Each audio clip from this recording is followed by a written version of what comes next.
Hi, everyone, and welcome back for another deep dive.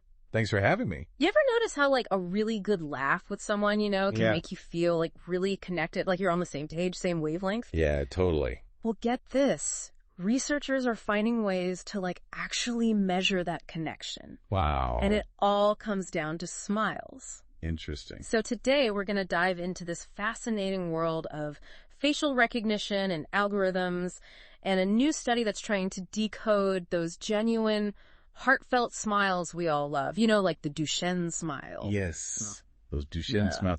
What's really cool about this is it really zeroes in on those Duchenne smiles. Right. The ones that engage not just like your mouth, but the muscles around your eyes too. And there's a whole body of research that links these smiles to, genuine positive emotions.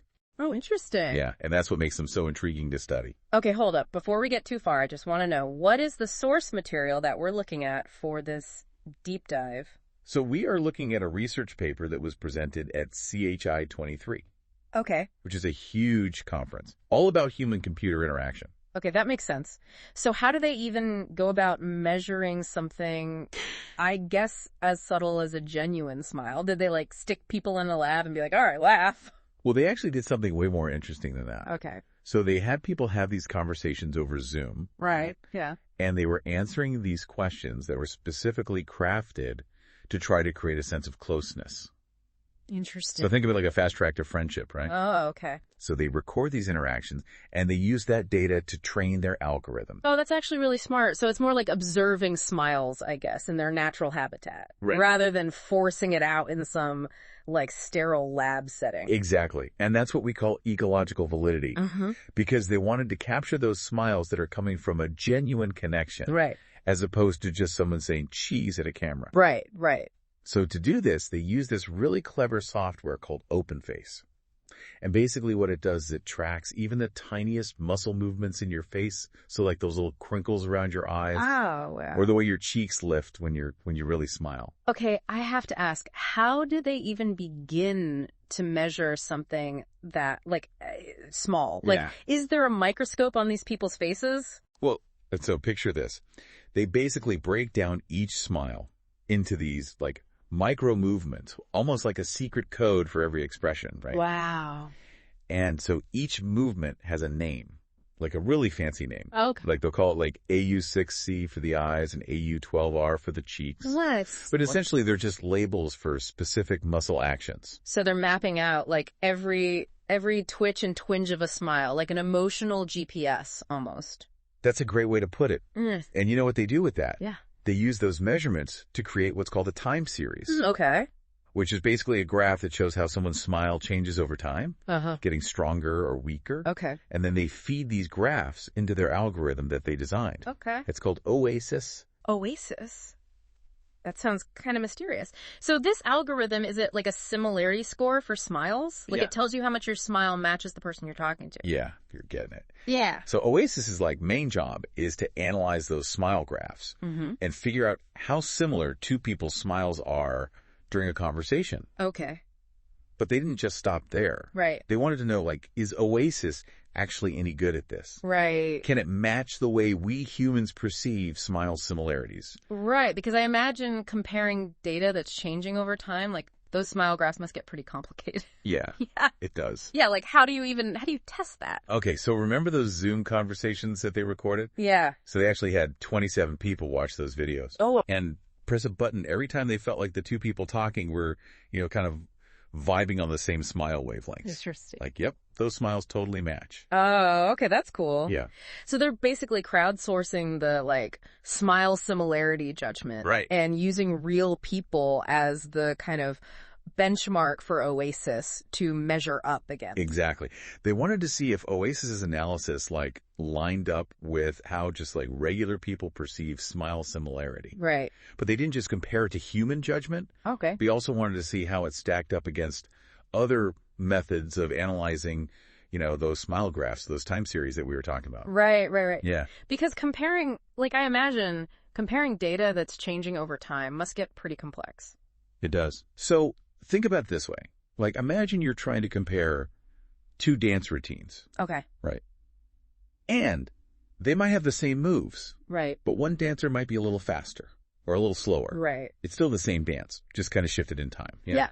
So some of the other methods they used are kind of like, comparing those dances move for move. Okay. Whereas OASIS is more like saying, hey, these routines, they give off the same overall vibe. Yeah. Even if the timing's a bit off. Okay. So it's not just about perfectly matching every like uptick and downtick of a smile. It's about capturing kind of the essence of the similarity, even if the timing's a little off. Yeah, precisely. Okay. And so when they crunched the numbers, what they found was that OASIS was like the clear winner in the matching human perception game. Yeah. Like it was picking up on these like subtle moments where two people's smiles would, sort of dip or rise together. Interesting. Yeah, things that the other methods often missed. Wow. So OASIS is like the ultimate wingman for like reading those unspoken like smile-based cues we give each other. Nice. That's really cool. But I gotta ask, like, why go to all this trouble to like measure smiles? Right. What's the big deal? That's the $1 million question, right? Yeah. It's one that kind of takes us beyond just this research paper. Okay. It's about recognizing that smiles aren't just, some random facial twitch. They're like a powerful tool that we use to connect and communicate with each other. Okay, I'm intrigued. Tell me more. Well, think about it this way. Like, what comes to mind? Spill the tea. Well, imagine a world where technology could not only hear our words, right, but like it could understand the emotions behind them. Yeah. Like picture a virtual assistant. Okay. That could like sense when you're genuinely happy. Yeah. Maybe crack a joke to match your mood. Yeah. Or pick up on those moments when like right. a reassuring word would mean the world to you. Okay, now that you mention it, yeah, that would be a game changer. Right? Instead of those like robotic interactions, we could have tech that actually gets us, responds to our vibes. Exactly. Yeah. And it's not just about like making our virtual assistants more personable, right? Right. Like think about the possibilities, like even in healthcare. Imagine therapists using this technology to kind of get like real-time feedback on a patient's, emotional engagement during like online sessions, even or picture like robots working alongside humans in like factories or hospitals, right? Yeah. That can sense a teammate's, frustration and maybe offer assistance before like things escalate. Wow, I hadn't even considered those angles. Yeah. It's like taking the guesswork out of our interactions. Right. And like allowing for more empathy and understanding even between humans and machines. Exactly. That's wild. That's the beauty of this research, right? Yeah. It just opens up like a whole new world of possibilities for designing technology that's more intuitive. Right. More responsive. Yeah. And ultimately like more human-centered. This deep dive has been mind-blowing. It's really cool stuff. We started with a simple smile. I know. And look where we ended up. Robots reading emotions, therapists getting a digital helping hand. Yeah, yeah. And technology that actually gets us. It's amazing. Who knew those little crinkles around our eyes held so much potential? Right. It just goes to show sometimes like the biggest breakthroughs come from understanding the smallest details. Thanks for joining us on this fascinating journey into the science of smiles. It really makes you think twice about the power of a genuine grin, doesn't it? Until next time, keep those smiles shining bright.